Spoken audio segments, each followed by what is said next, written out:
Lower School, it's me. I am sitting out here on this beautiful day with my favorite mug waiting for a package to be delivered to my house, and I'm here with some shout outs. Let's get started. Shout outs number 1 and 2 go to Mackay and China. Thank you so much for sending your teacher appreciation messages on Jupiter. All of the teachers got them. We love them and we love you. Thank you. Shout outs number 3 goes to Samaj. Hey Samaj, I see you. Thank you for going the extra mile and saying hello during the 7th grade study hall. It was a 7th grade study hall, dude, but I'm glad that I got to see your face. It is good to see you smile and good to know that you're doing lots of good, hard work. And my last shout out of the week goes to a 6th grader. Her name happens to be Kamira. She is steadily turning in work. She's got a great work habit. She's showing up to school, getting her packets. And you're just a delight. Thank you for being at St. James. Thanks for being your best. I cannot wait until next week for some more shout outs. Bye, Lower School. Hello, St. James School. For your social skill today, I would like to remind you a little bit about the brain chemistry that we have studied together in social skills classes over the past few years. Now, as we know, there are many different parts of our brains that serve different functions and have different features that we need to survive and to lead happy and healthy lives. One of the features of our brains is that they work with our body together to release hormones that make us feel different things. One of the hormones that we've talked about, which I will demonstrate with my hand here, is called cortisol.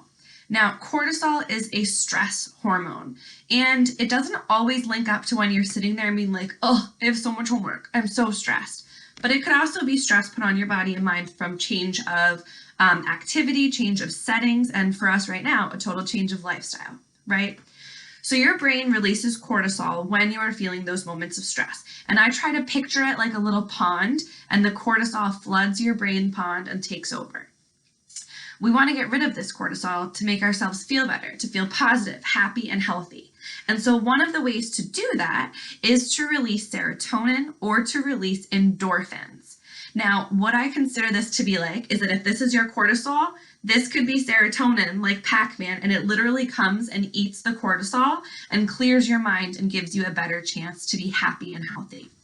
Ways to release serotonin. 1, just like smile. Right. You can just look at something funny. You can watch a funny video. You can just sit and be like, all right, I'm going to make myself smile for 10 seconds, and it will start that process of releasing serotonin. Complimenting other people and hearing and saying positive things also can help with that release.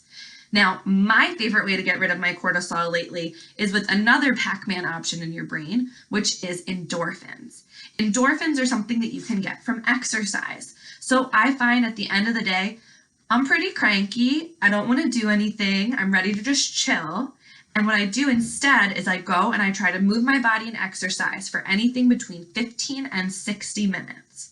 When you do that and you move your body, walking, doing jumping jacks, doing push-ups, picking up your little brother and sister over and over again, that endorphin is going to be released. It's going to go to battle against your cortisol, and it's going to decrease your stress. So what I want you to try this week is control your brain. Release some endorphins and release some serotonin and see if you can get that cortisol to take a back seat.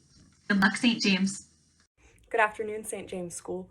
For our video of the week, I have chosen a very short video. It's a little animated clip about the way that our mothers care for us. And as we know, it is Mother's Day this weekend, so be sure to do something sweet for your mom because they do so much for us and we love them so much. As always, St. James, we miss you and we look forward to seeing you at the table, and I hope that you're all doing well. Good afternoon, Lower School. It's Miss Padilla and Baby Aries coming at you with the word of the week.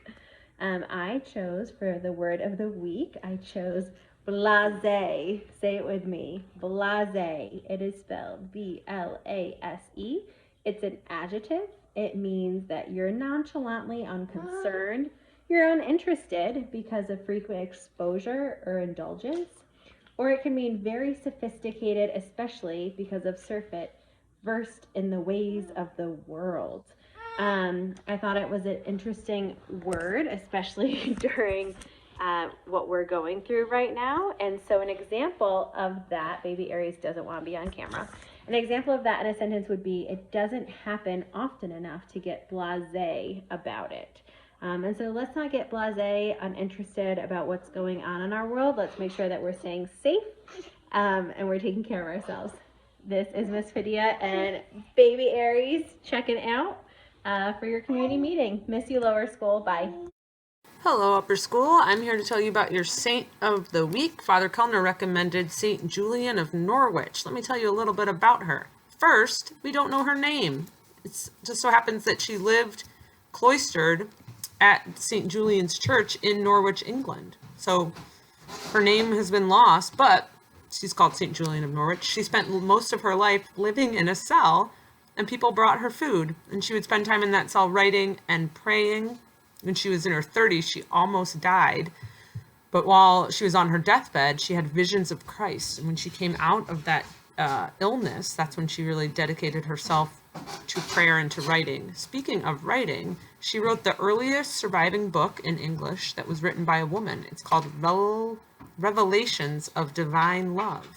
She was born in 1343 and she lived for 74 years. If you have more questions about St. Julian of Norwich, please see Father Kellner. Bye, upper school. Good afternoon, St. James. This is Mr. McDonough with 3 announcements for you. Number 1, the letter S. S stands for schedule. Are you finding yourself on a schedule so you can get all your work done? It also stands for sleep. Are you getting your 9 hours of sleep every night at nighttime? It also stands for social emotional health. Are you doing everything you can to take care of your brain and your mental health? And finally, it stands for screen time. Are you balancing the amount of time you're spending on your screen with picking up a book and doing some reading, or some cooking, or playing a good old-fashioned board game, or giving someone a hug?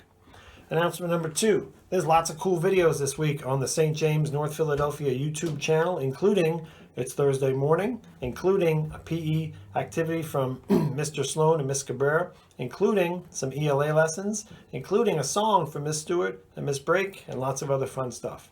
And announcement number 3, please continue to be safe. Many parts of our country are starting to loosen restrictions about space. Please, here in Philadelphia, it's still very important that we wear a mask outside, that we stay 6 feet social distancing at all times, and just be really, really safe. We miss you. Hope you're doing well. Thank you, St. James.